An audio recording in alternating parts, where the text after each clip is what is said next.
Hello, good afternoon to everyone. બાળકો sem 2માં આપણે આજે ફરીવાર મળી રહ્યા છીએ. હવે આપણો બીજો લેક્ચર છે સેમ 2માં. આગળના લેક્ચરમાં ગયા લેક્ચરમાં આપણે પેપર સોલ્યુશન કર્યું હતું. હવે તમે પેપર સોલ્યુશનનો વિડીયો જોઈને તમે પેપરમાં આપણે કયા કયા આન્સર આવતા હતા કે આન્સર તમે હવે જાણી લીધા. હવે સેમ 2માં સિલેબસમાં આપણે આગળ વધીએ. તો હવે બાળકો, હું તમને પૂછીશ કે તમે રોજ સવારે ઉઠીને શું શું કરો છો? તો તમે કહેશો કે ભાઈ અમે તો રોજ સવારે ઉઠીને પહેલાં તો બ્રશ કરીએ, નાહીએ, ધોઈએ, પછી તમારી પોતાની બધી રોજિંદી ક્રિયાઓ પૂરી કરીને ભગવાનને નમન કરો છો, બરાબર ને? ઘણા બાળકો ભગવાનને નમન કરતા હશે અને ઘણા બાળકો ભગવાનને નમન કર્યા પછી માતા પિતાને નમન કરતા હશે, દાદા દાદીને નમન કરતા હશે અને ઘણા બાળકો તો સૂરજ દાદાને પણ નમન કરતા હશે, બરાબર ને? તો આ બધી ટેવ આપણા માટે સારી છે. તો બાળકો, તમે આ બધું કરી લીધું પછી શું કરો છો? તો તમે કહેશો કે અમે આ બધું કરી લઈએ પછી અમે નાસ્તો કરીએ છીએ, બરાબર ને? તો તમે નાસ્તો કરી લ્યો છો. પછી શું કરો છો? પછી હોમવર્ક કરો છો. થોડું વાંચો, લખો છો, બરાબર? અને હવે અત્યારે તો તમારે ઓનલાઈન એજ્યુકેશન ચાલુ છે એટલે તમે કોઈ વિડીયો જોવાનો હોય તો વિડીયો જોઈને તમારું હોમવર્ક કે જે કંઈ નોટબુક વર્ક કરવાનું હોય એ બધું તમે કરો છો, બરાબર ને? તો હવે આ બધું કરી લીધા પછી તમારે શું ટાઈમ થશે? સ્કૂલે જવાનો ટાઈમ થશે, બરાબર ને? સ્કૂલે જવાનો ટાઈમ થશે તો હવે તમે સ્કૂલે જાઓ એટલે કેટલી તૈયારી કરો? ઘણી બધી તૈયારી કરો. બધી જે દિવસે જે બુક્સ આપણે નાખવાની હોય બધી બુક્સ વિષય પ્રમાણે, સબ્જેક્ટ પ્રમાણે, નોટબુક એ બધું તમે બેગમાં ભરો છો. અને સાથે સાથે લંચ તો ક્યારેય ભૂલતા જ નથી, બરાબર ને? ભૂલો છો ક્યારેય? નથી ભૂલતા. અને લંચમાં તે વળી પાછું નવો રોજનો નાસ્તો જોઈએ છે, બરાબર ને? એકનો એક નાસ્તો તમને રોજ ભાવતો નથી. તો તમે રોજનો અલગ અલગ નાસ્તો પણ બનાવડાવો છો મમ્મી પાસે, તો એ લંચ પણ ભરો છો. ઉપરાંત તમે compass box, pen, pencil, eraser, જે કંઈ તમે સ્કૂલે આવો ત્યારે જે કંઈ વસ્તુની જરૂર પડે એ બધી જ વસ્તુ તમે ભૂલ્યા વગર તમે બેગમાં ભરો છો. તો હવે આ નાસ્તો તમે જે ભરો છો એમાં કેવી વેરાયટી હોય? સ્કૂલે જવાની તો ખૂબ જ મજા પડે અને સાથે સાથે લંચ કરવાની પણ બધા ભાઈબંધો જોડે, મિત્રો જોડે, ફ્રેન્ડ્સ જોડે લંચ કરવાની પણ ખૂબ જ આપણને મજા પડે છે. તો હવે આપણે આપણી ગુજરાતીની ટેક્સ્ટબુક કલકલિયોમાં હવે જે ચેપ્ટર 4માં જે બાળગીત શીખવાનું છે એ બાળગીતનું હેડિંગ પણ એવું છે કે હું રોજ નિશાળે જાતો તો. હવે એ બાળગીત આપણે આજે ગાવાનું છે અને શીખવાનું છે. તો હવે પહેલાં તો આપણે બાળગીત ગાતા શીખી જઈએ. તો હું હવે જેમ ગાઉં એમ તમે પણ આ વિડીયો જોતા જ એ લાઈન ફરીથી તમે ગાજો એટલે તમને બાળગીત ગાતા આવડી જાય. હું તો નિશાળે જાતો તો,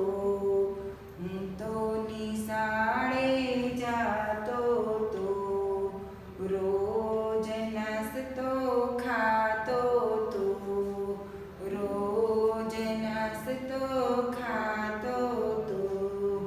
સોમવારે તો સેવ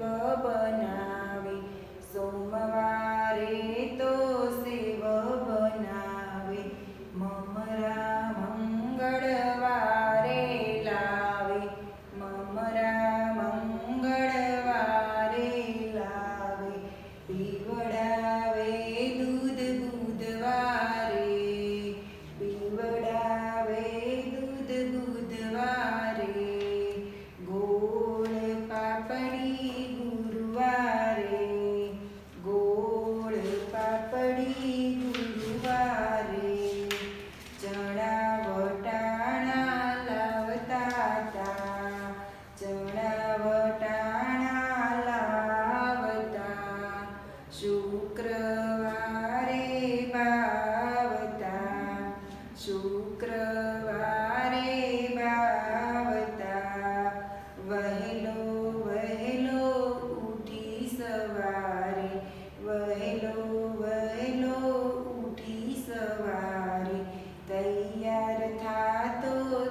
નિશાળે જાતો તો, હું તો નિશાળે જાતો તો, રોજ નાસ્તો ખાતો તો, રોજ નાસ્તો ખાતો તો.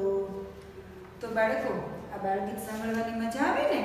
તો હવે આ બાળગીત તમે રોજ વિડીયોમાં જોઈને ગાવાની ટ્રાય કરજો અને બધા રોજ તમે ગાશો એટલે તમને આ બાળગીત ગાતા આવડી જશે ને રોજ ગાશો તો એવી રીતે તમને યાદ પણ રહી જશે. હવે બાળગીત ગાવાની તો ખૂબ જ મજા આવી, પણ હવે આપણે આપણા રાઇટિંગ પાર્ટમાં થોડા આગળ વધીએ. તો હવે આપણે આપણા રાઇટિંગ પાર્ટમાં આજે ઠ ઠળિયાનો ઠ અને ડ ડગલાનો ડ લખતા શીખવાનો છે અને એનું ચિત્ર પણ આપણે જોવાનું છે.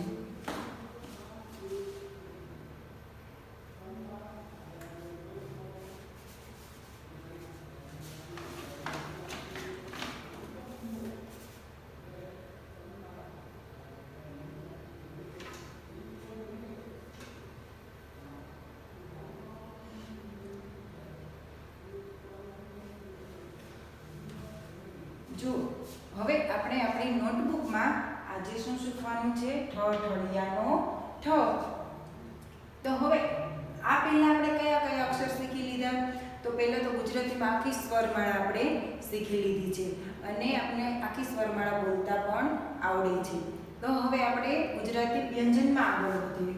ગુજરાતી વ્યંજનમાં આપણે પહેલો અક્ષર કયો? ક કમળનો ક, ખ ખટારાનો ખ, ગ ગણપતિનો ગ, ઘ ઘરનો ઘ અને આ અમ, દ ખાલી, જ ચકલીનો જ, છત્રીનો જ,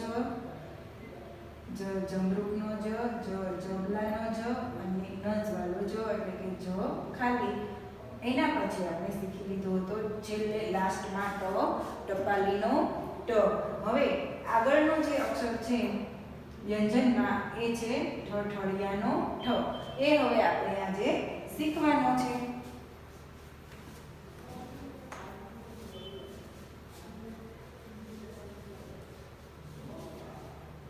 જો અહીં આ છે ઠ ઠળિયાનો ઠ અને આ છે ઠળિયાનું ચિત્ર. તો તમારે તમારી નોટબુકમાં ઠળિયાનું ચિત્ર એ દોરી લેવાનું છે. ચિત્ર જેવું આવડે એવું પણ આપણે ઠ સરસ રીતે લખવાનું છે. હવે તમને એક્ઝામમાં જ્યારે આવું ઠળિયાનું ચિત્ર આપેલું હોય અને આવું એક બોક્સ આપેલું હોય કે ચિત્ર જોઈને પહેલો વર્ણ લખો, પહેલો અક્ષર લખો, તો તમે અહીં બોક્સમાં શું લખશો? ઠ ઠળિયાનો ઠ. હવે એવી જ રીતે બીજો અક્ષર છે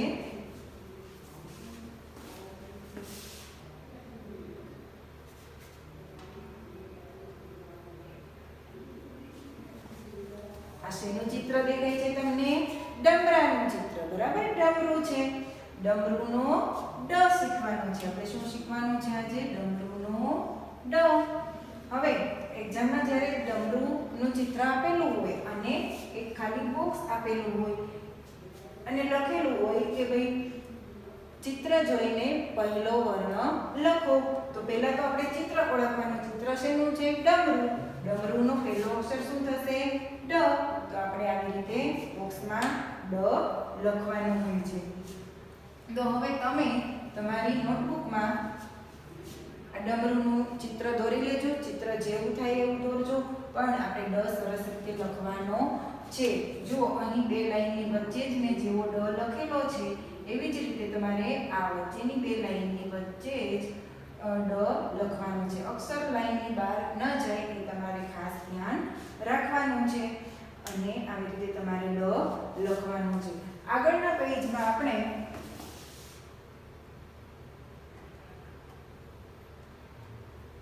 જો આગળના પેજમાં હવે ઠ લખવા માટેની પ્રેક્ટિસ કરવાની છે. તો તમે 5 લાઈન ડ્રો કરીને તમે દર વખતે દરેક અક્ષરમાં પ્રેક્ટિસ કરવા માટે જેમ 5 લાઈન ડ્રો કરીને જેમ પ્રેક્ટિસ કરો છો એવી રીતે 5 લાઈન ડ્રો કરીને ઠની પ્રેક્ટિસ કરવાની છે. દરેક લાઈનમાં આવી રીતે ઠ લખીને તમારે પ્રેક્ટિસ કરવાની છે. આખા પેજમાં આવી રીતે પ્રેક્ટિસ કરશો એટલે તમને ઠ સરસ રીતે લખતા આવડી જશે. એવી જ રીતે તમારે ડની પણ પ્રેક્ટિસ કરવાની છે. તો એના માટે પણ આગળનું જે પેજ છે એમાં ડ લખીને 5 લાઈનમાં તમારે ડની પ્રેક્ટિસ કરવાની છે. 2 લાઈનની વચ્ચે ડ લખવાનું છે અને ધ્યાન રાખવાનું છે કે 2 લાઈનની બહાર અક્ષર જાય નહીં. ભલે નાનો થાય એ પણ આ રીતે ડ લખવાની પ્રેક્ટિસ કરજો. આવી રીતે આજે આપણે ડ અને ઠળિયાનો ઠ અને ડમરૂનો ડ ભણી ગયા અને શીખી લીધું. હવે તમારે તમારી નોટબુકમાં આ બંને અક્ષરો લખવાની પ્રેક્ટિસ કરવાની છે. આગળ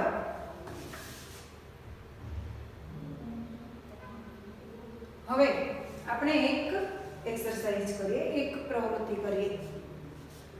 આ પ્રવૃત્તિ કરવાથી તમને થોડો એન્જોય મળશે. તો જુઓ, અહીં વચ્ચે જે સર્કલમાં અક્ષર આપેલો છે, કયો અક્ષર આપેલો છે? હવે તો તમને ખબર છે આ કયો અક્ષર છે? ઠળિયાનો ઠ. એની આજુબાજુ ઘણા સર્કલ આપેલા છે. એ બધા સર્કલની અંદર અલગ અલગ અક્ષર લખેલા છે. તો હવે આપણે જે વચ્ચે સર્કલમાં જે અક્ષર આપેલો છે એવો જ અક્ષર જે સર્કલમાં લખેલો હોય એ સર્કલ આપણે જોઈન્ટ કરવાના છે. તો અહીંથી આપણે સ્ટાર્ટ કરીશું. અહીં ઠ લખેલો છે, ના, તો જોઈન્ટ કરીશું. ના, અહીં હા, તો આ સર્કલ જોઈન્ટ કરીશું. અહીં ના, અહીં ના, અહીં હા, ઠ લખેલો છે તો આપણે આ જોઈન્ટ કરીશું.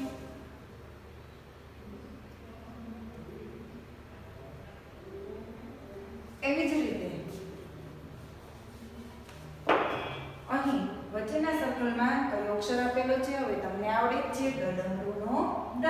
તો અહીં આ સર્કલથી આપણે સ્ટાર્ટ કરીશું. અહીં ડ લખેલો છે, ના, અહીં ના, અહીં હા, તો આ સર્કલને જોઈન્ટ કરી દઈશું. અહીં ડ લખેલો છે, હા, તો આ સર્કલને જોઈન્ટ કરી દઈશું. અહીં છે નહીં, ડ લખેલો નથી તો એ સર્કલને જોઈન્ટ કરીશું નહીં. આ એક્સરસાઇઝ તમે તમારી નોટબુકમાં લખી લેજો અને સમાન વર્ણવાળા સર્કલ જોઈન્ટ કરી દેજો. એક્ઝામમાં પણ આ એક્સરસાઇઝ પૂછાય છે. તો આની પ્રેક્ટિસ તમે કરી લેજો. અને બાળકો, આપણે જે નિશાળનું સ્કૂલનું જે બાળગીત આપણે ગાયું અને શીખી લીધું, તો એવું જ બીજું બાળગીત તમારે સાંભળવું છે. સાંભળવું જ હોય ને, કોને ના સાંભળવું હોય? તો એવું જ બાળગીત હવે હું તમને સંભળાવીશ અને આ બાળગીત સાંભળીને આજે આપણે આજનો લેક્ચર સમાપ્ત કરીએ છીએ.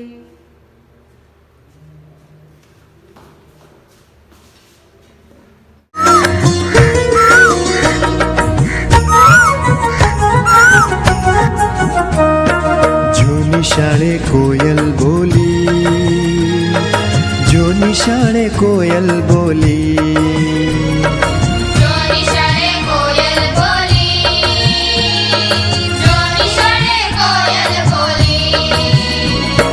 ભણવું મારે વહેલું વહેલું, ભણવું મારે પેલું પેલું,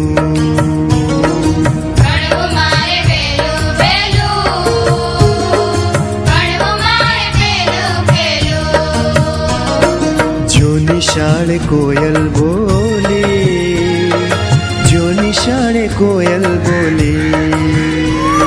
જો નિશાળે કોયલ બોલી, જો નિશાળે કોયલ બોલી.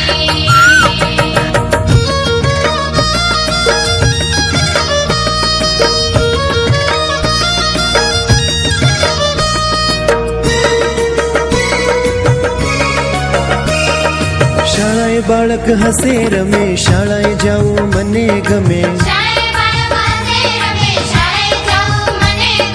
બગીચામાં મન મારું ભમે, હૈયાના હેતે કેવું ઝૂલે,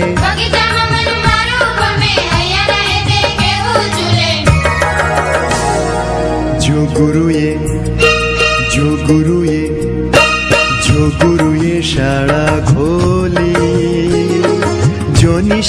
કોયલ બોલી જો ગુરુએ શાળા ખોલી જો નિશાળે કોયલ બોલી ભણવું મારે વેલું વેલું ભણવું મારે પેલું પેલું ભણવું મારે પેલું પેલું ભણવું મારે પેલું પેલું નિસા સા નિસા સા નિસા સા નિસા સા સારે રે સારે રે સારે રે સારે રે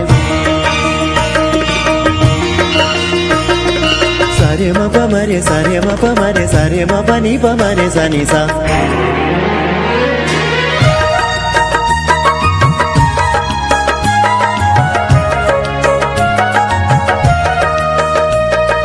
શાળા મને વાલી લાગે ભણતરની ભૂખ જાગે શાળા મને વાલી લાગે ભણતરની ભૂખ જાગે ભણવાથી દુઃખ દૂર ભાગે ગીત ગાઉં હું મીઠા રાગે ભણવાથી દુઃખ દૂર ભાગે ગીત ગાઉં હું મીઠા રાગે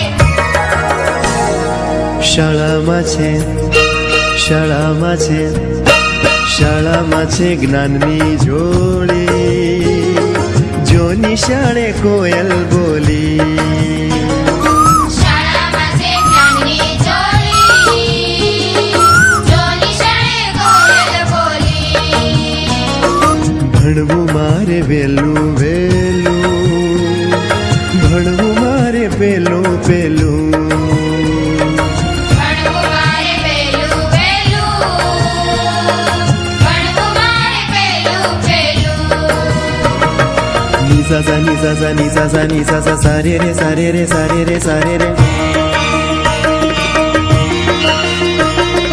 સારે માં પા મારે સારે માં પા મારે સારે માં પા ની પા મારે સા નિસા